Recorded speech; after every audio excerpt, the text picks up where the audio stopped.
पूरा प्रयास करें जीवन में पाप कर्म न बने। और यदि फिर भी पाप कर्म बन जाए तो फिर इससे भी बड़ी बात यह है कि भजन न छूटे, भजन न छूटे। वो पाप कर्म नहीं छूट रहा तो भजन न छूटे। यदि मजबूती से भजन को पकड़े रहे और पाप कर्म के लिए मन में ग्लानि होती रही और प्रभु से प्रार्थना होती रही, तो आप देखेंगे जीवन शुद्ध हो जाएगा।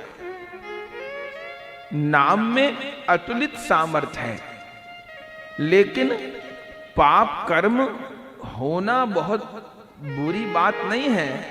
उस पाप कर्म को पाप न मानना, उस पाप कर्म को करके संतुष्ट हो जाना, ये मेरे से जीवन में छूटे, ये प्रवृत्ति ही मन में न होना, ग्लानि न होना, पश्चाताप न होना, ये बहुत बड़ा पाप है। न तो गोविंद का नाम तो बड़े बड़े पापों की निवृत्ति करने वाला है। श्री कृष्ण का नाम, प्रभु का नाम गणिका जैसी पापनी को पवित्र करने वाला है, गजराज का उद्धार करने वाला है, अजामिल का उद्धार करने वाला है, जगाई मधाई का उद्धार करने वाला है। तो ये नाम हमारा उद्धार क्यों नहीं करेगा? तो पाप कर्म न बने, और पाप कर्म बनता है तो भी नाम न छूटे, किसी भी प्रकार नाम न छूटे।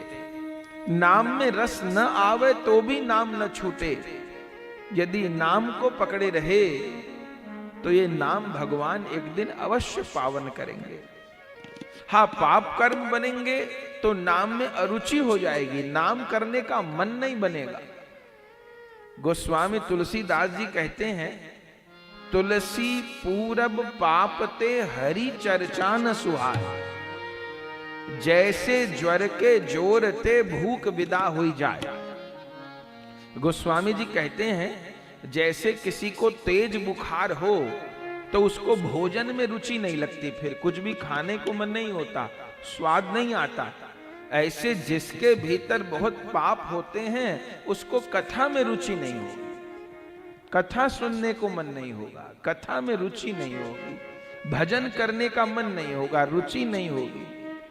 हम पर, आप पर प्रभु की कृपा है, कोई सुकृत है जो कथा सुन पा रहे हैं, कथा प्रिय लग रही है। तो उपाय क्या है? बोले, अगर किसी का पित्त बिगड़ जाए, अभी तो एलोपैथिक में बड़े बड़े उपचार होते हैं, पर आयुर्वेदिक भारतीय उपचार क्या था?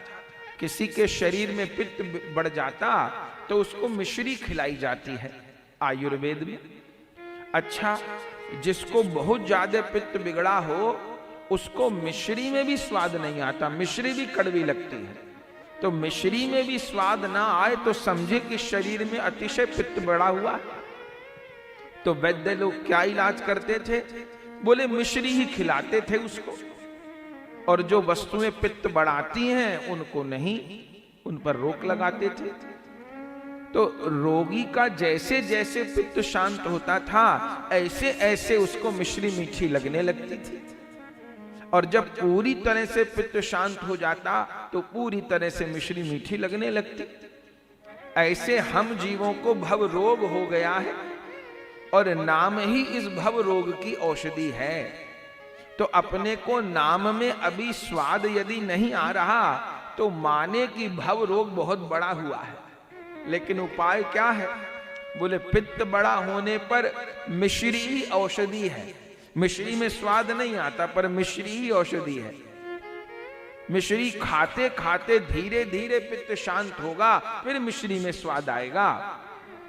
ऐसे नाम करते करते, नाम जप करते करते, उपासना करते करते ही भव रोग शांत होगा।